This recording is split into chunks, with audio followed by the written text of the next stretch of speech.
Avec les temps modernes, il a critiqué le capitalisme sans conscience, une réalité que nous vivons aujourd'hui. Il a montré l'homme ordinaire broyé par les rouages d'un âge industriel brutal et déshumanisant. Il s'est attaqué à l'extrême droite américaine de son époque, dénonçant ses pires travers, la haine des immigrés, le mépris de la vérité, la cupidité et l'abus de pouvoir. Ces mêmes mots sévissent encore aujourd'hui au Royaume-Uni et dans le monde entier.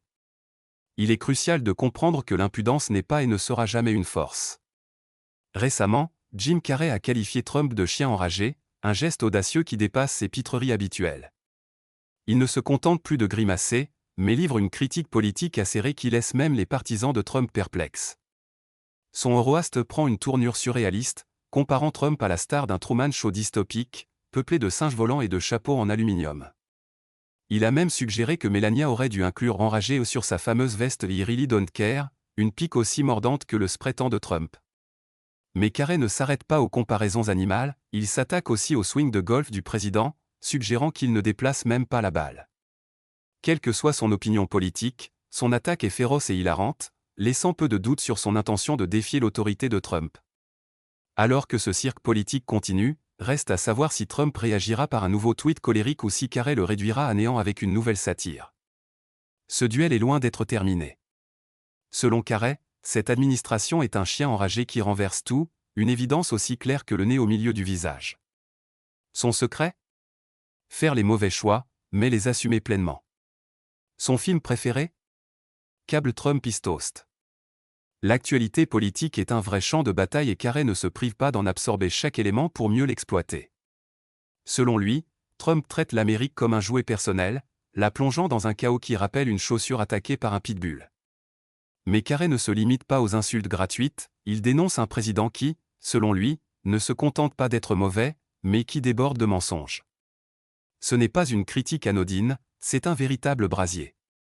Plus encore, Carrey ne rigole pas, il est sincèrement préoccupé par la situation, estimant que Trump déchire le pays comme une balle de tennis usée, détrempée et inutile. Il pointe du doigt des forces négatives, comme Steve Bannon, qui cherchent à nous diviser. Mais voter pour un mauvais candidat ne définit pas une personne, cela ne signifie ni bêtise ni différence. Le véritable problème, selon Carrey, c'est que l'Amérique est dans un état de désordre comparable à la coiffure de Trump en pleine tempête. Il estime que Trump en fait trop et qu'il finira par s'étouffer avec son propre pouvoir, un peu comme un chihuahua tentant de dévorer un steak. Ce serait drôle si ce n'était pas aussi inquiétant. Mais dans le style typique de Trump, il risque plutôt de Twitter à propos de son indigestion en rejetant la faute sur les autres. Voilà le spectacle auquel nous assistons aujourd'hui. Carrey ne se contente pas de lancer des pics, il sert un véritable buffet de vérités explosives, trop volumineuses pour que même l'ego surdimensionné de Trump puisse les avaler. Peut-être est-ce justement ce festin politique indigeste qui causera sa chute, le laissant empêtrer dans un steak de polémique si énorme qu'il en bloquerait ses doigts sur Twitter. Mais soyons honnêtes, ce n'est pas qu'un simple spectacle, c'est une alerte. Jim Carrey nous rappelle que pendant que nous nous amusons des absurdités de ce cirque, le chapiteau est en feu. Il nous interpelle sur le fait que Trump nous détourne des vrais problèmes avec ses tweets ineptes, et qu'un président qui passe plus de temps à insulter en ligne qu'à gouverner pose un sérieux problème. Si Carrey a raison, Trump pourrait bien tomber sous le poids de son arrogance, laissant derrière lui une nation ébahie de l'avoir un jour pris au sérieux.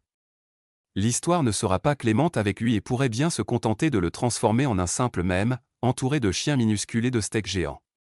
Carrey ne se limite pas au discours, il manie aussi le pinceau pour livrer une satire visuelle où Trump apparaît sous diverses formes, du sorcier maléfique au simple morceau de pain grillé à un clin d'œil à son état d'esprit, croustillant.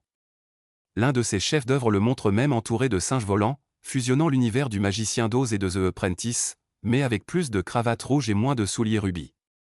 Si certains louent son génie satirique, d'autres y voient des caricatures dignes d'un adolescent moqueur. Quoi qu'il en soit, son art fait sensation, générant plus de buzz que ses récents films Tous Sonic Tous. Lors de son passage chez Bill Maher, Carrey a décrit la présidence de Trump comme un « bombardement de l'indignation », une source inépuisable de stress qu'il exorcise à travers son article. Mais derrière l'humour se cache une inquiétude profonde, la banalisation du mensonge par Trump, qui pourrait bien engendrer une génération de « mini-Trump », apprenant que tricher et manipuler est une norme acceptable. Alors, Carrey joue-t-il simplement la carte de la provocation ? Peut-être, mais il alimente un débat essentiel sur la politique, ce qui est déjà un exploit dans un climat aussi polarisé. L'acteur, qui s'est autrefois fait connaître pour ses rôles burlesques, semble aujourd'hui avoir une mission bien plus sérieuse, décortiquer la fracture américaine. Mais l'homme qui parlait autrefois avec ses fesses peut-il vraiment réunir une nation divisée? Avec son regard acéré, il met en lumière une triste vérité, la polarisation est telle que l'opposition politique est perçue comme une hérésie pire que de mettre du ketchup sur un hot-dog à Chicago. Pourtant, Carré refuse de se laisser enfermer dans ce schéma, prônant l'idée que nous sommes tous des êtres humains sous des maillots d'équipes différentes. Certains lui reprochent de vouloir jouer les intellectuels au lieu de se cantonner à la comédie, mais son parcours d'autodidacte parti de rien au Canada lui donne peut-être une meilleure compréhension de l'américain moyen que Gwyneth Paltrow n'en a du smoothie au choucal.